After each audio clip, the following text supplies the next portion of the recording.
Hello বন্ধুরা, কেমন আছেন সবাই? নিশ্চয়ই ভালো। আমি শামীমা তুষ্টি আমন্ত্রণ জানাচ্ছি নতুন একটি ভিডিওতে।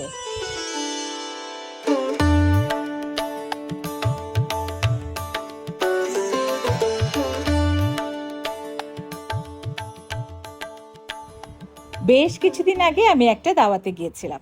সেখানে যাবার জন্য কিভাবে মেকআপ করেছি সেটাই আপনাদের সাথে শেয়ার করব। আমার ভিডিওগুলো আপনাদের কেমন লাগছে সেটা কিন্তু জানাতে একদম ভুলবেন না।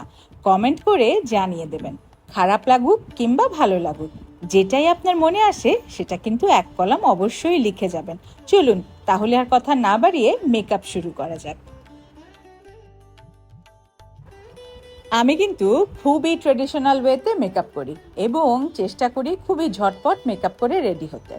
কারণ আমি যখন মেকআপ করতে বসি আমার কিন্তু সেই ছোটবেলার কথা মনে পড়ে যায়। অনেক ছোটবেলায় আমি যখন নাচ করতাম, আমার মা কত কষ্ট করে এই মেকআপের জিনিসগুলো সংগ্রহ করত এবং আমার এখনো মনে পড়ে মৌচাক মার্কেটই একমাত্র আমাদের ভরসার জায়গা ছিল। কারণ আমি যেহেতু মালিবাগে বড় হয়েছি, তাই মৌচাক মার্কেট আমাদের কাছে কিন্তু একটা ড্রিম মার্কেট ছিল। ছোটবেলার কথা বলতে বলতে আমি কিন্তু একদম ভুলে গিয়েছিলাম শুরু থেকে এখন পর্যন্ত আমি কি কি প্রোডাক্ট ব্যবহার করেছি। আমি কিন্তু শুরুতেই ক্রায়োলনের সুপ্রা যে কালারটা সেটা ব্যবহার করি, কারণ এটা অল্প একটু স্কিনে ব্যবহার করলেই আপনার ডার্ক সার্কেল, ডার্ক স্পট সব কিছু চলে যায়। তাই খুবই ঝটপট যেহেতু আমার মেকআপ করতে হয়, তাই আমি সব সময় ক্রায়োলনের এই প্যানকেকটা আপনাদেরকে সাজেস্ট করব। যেহেতু শীতকাল ছিল, তাই আমি কিন্তু ম্যাকের লিকুইডটা হালকা করে ব্যবহার করেছি। আর ম্যাক তো আমার বরাবরই খুবই পছন্দ। আর ম্যাকের লিকুইডটা আপনি যে কোনো প্রোগ্রামে, আপনি যদি খুবই ভলিউম মেকআপ করেন সেক্ষেত্রেও ব্যবহার করতে পারেন, কিংবা লাইট মেকআপ করেন সেক্ষেত্রেও ব্যবহার করতে পারেন। কিন্তু এই লিকুইডটার একটা ডিসঅ্যাডভান্টেজ আছে, সেটা হচ্ছে আপনি যখন গরমে যাবেন তখন কিন্তু আপনার স্কিনটা একটু অয়েলি হয়ে যায়। বাট যাদের স্কিনটা রাফ তারা কিন্তু এটা নিঃসন্দেহে ব্যবহার করতে পারেন। এরপরেই আমি ব্যবহার করেছি ব্যানানার যে ডাস্ট পাউডার সেটা। আর এই ডাস্ট পাউডারটা মেকআপের জন্য খুবই জরুরি, সেটা কিন্তু আপনারা আমার থেকে অনেক ভালো জানেন, তারপরেও আপনাদের সাথে একটু শেয়ার করে দিচ্ছি। এখন আমি চোখটাকে একটু সুন্দর করে সাজিয়ে নিচ্ছি আই শ্যাডো দিয়ে, এবং আমি কিন্তু আইলাইনার দিয়েছিলাম। যেহেতু আমি একটা ব্ল্যাক শাড়ি পরবো, তাই আইলাইনারটা দিয়েছিলাম যাতে আমার চোখটা একটু বেশি ভলিউম লাগে। কারণ আমি যেহেতু একটু মোটু হয়েছি, তাই গালের মধ্যে চোখ যাতে হারিয়ে না যায় সেজন্য। এবার একটু মাস্কারা দিয়ে নিচ্ছি। মাস্কারাটা আমি কিন্তু আপনাদেরকে আগের পর্বে বলেছিলাম যে কিভাবে মাস্কারা দিলে চোখে ল্যাশ না পড়লেও আপনার চোখের যে ল্যাশটা সেটা অনেক ভলিউম লাগবে। প্রথমে যখন আপনি মেকআপ শুরু করবেন তখন আপনি এক লেয়ার মাস্কারাটা দিয়ে নেবেন। তারপরে পুরো মেকআপটা শেষ হয়ে গেলে ফাইনাল টাচে আরও একবার মাস্কারাটা দিয়ে নেবেন। দেখবেন আপনার চোখটা একদম ডিফারেন্ট লাগছে।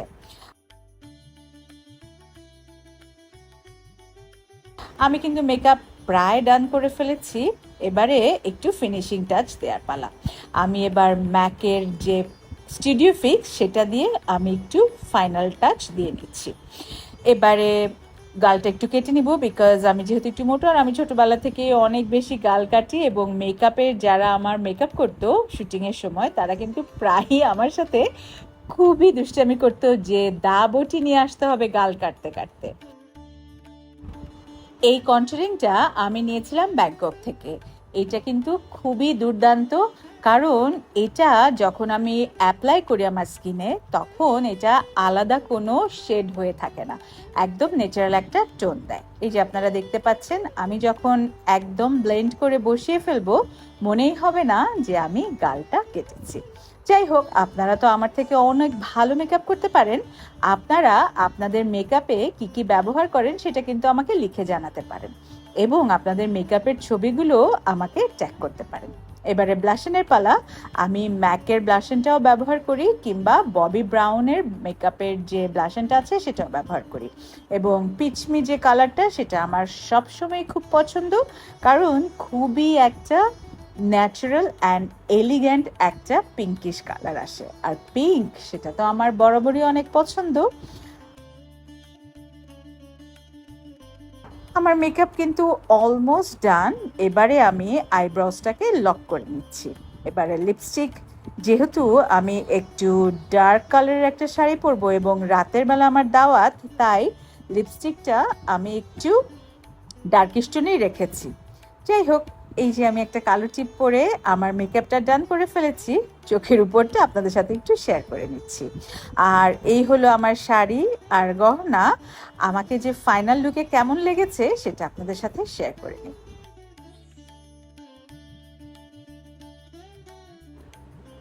সাজুগুজু শেষ করে আমরা কিন্তু রওনা দিয়ে দিয়েছিলাম ভেন্যুর উদ্দেশ্যে। আমার কাছে রাতের বেলায় এই রাস্তাটা কি যে দারুণ লাগে বলে বোঝাতে পারবো না। দুই পাশের গাছগুলো আর সেইখানকার যে অ্যাটমসফিয়ারটা থাকে, সত্যিই দারুণ লাগে। আর শীতকালে তো কথাই নেই, হালকা হালকা কুয়াশার মধ্যে আমরা কিন্তু পৌঁছে গিয়েছিলাম ভেন্যুতে। আর এই যে ভেন্যুটা এত সুন্দর করে সাজানো হয়েছিল, আর এত মানুষের সমাগম ছিল, সবাই সবার ভালোবাসা, আদর, প্রার্থনা সব কিছু নিয়ে উপস্থিত হয়ে গিয়েছিল এই জমকালো আয়োজনে। পাশেই খুব দারুণভাবে সানাই বাজছিল। এত মানুষের আওয়াজের মধ্যে আসলে সানাইয়ের শব্দটা আমি আপনাদেরকে শোনাতে পারছি না, কিন্তু আমার কাছে সানাই যখন বাজে মনে হয় বিয়ের এই আয়োজনটা পরিপূর্ণ হয়েছে। আমি কিন্তু আমার বিয়েতেও সানাই বাজিয়েছিলাম। আমার কাছে মনে হয়েছে সানাই যদি না বাজে তাহলে মনে হয় বিয়েটাই অসম্পূর্ণ থাকে। কি যে দারুণ লাগছিল না সব কিছু। চলুন আশেপাশটা একটু ঘুরে দেখি।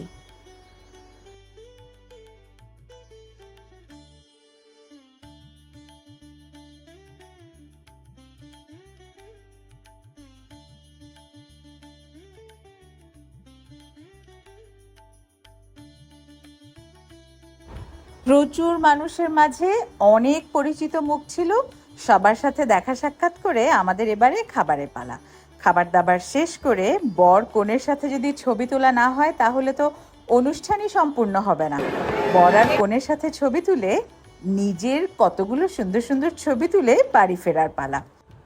আজ কিন্তু এ পর্যন্তই, তবে যাবার আগে নতুন একটা অ্যানাউন্সমেন্ট আছে। সামনের সপ্তাহে থেকে আমি কিন্তু তোমাদের জন্য নিয়ে হাজির হয়ে যাব ড্যান্স টিউটোরিয়াল। তোমরা আমার ড্যান্স টিউটোরিয়াল খুবই পছন্দ করেছিলে।